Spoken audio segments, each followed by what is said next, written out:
Қайырлы күн достар, сіздермен бірге слушар. Бүгін сіздермен үйде табылатын өте қарапайым заттардан жасалатын галета пирогын дайындайтын боламыз.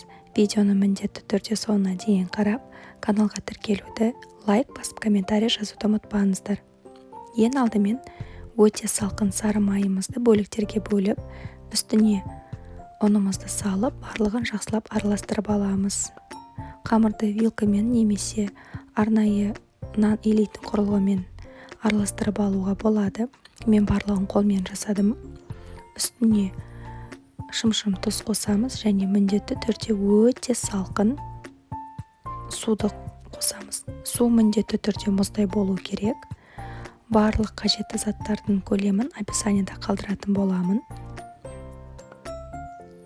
Бұл пирогтың құрамына ешқандай ұн қосылмайды. Барлығын жақсылап араластырып алғаннан кейін осылай салафанға салып, тоңазытқышқа жарты сағатқа қалдырамыз.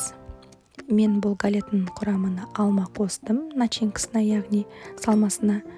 Алдын ала алмамызды турап алып, үстіне крахмалымызды және қантымызды қосып араластырып қоямыз.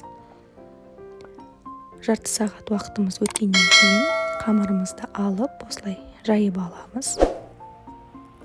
Барынша жұқа етіп жаямыз. Міндетті түрде қызып тұрған пешке салу керек.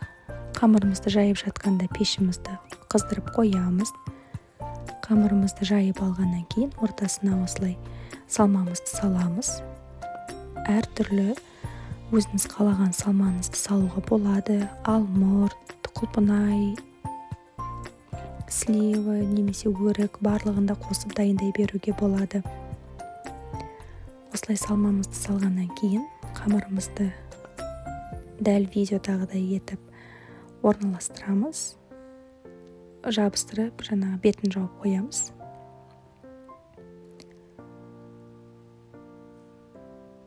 Енді бетін жұмыртқамен немесе жұмыртқаның сарысымен жағып шығамыз.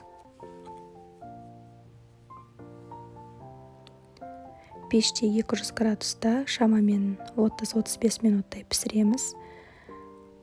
Піскеннен кейін осылай үстіне қант ұнтағын сеуіп, дастарханға ұсынсаңыздар болады. Және де бұны балмұздақпен де жеуге болады.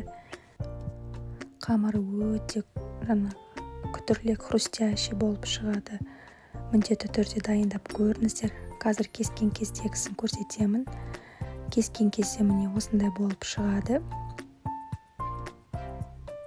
Міндетті түрде дайындап көріңіздер. Өте дәмді болып шығады. Аздаған уақытты алады, бірақ өте дәмді болып шығады. Құрамы қарапайым болса да сіздерге ұнайды. Міндетті түрде дайындап көріңіздер. Ас болсын.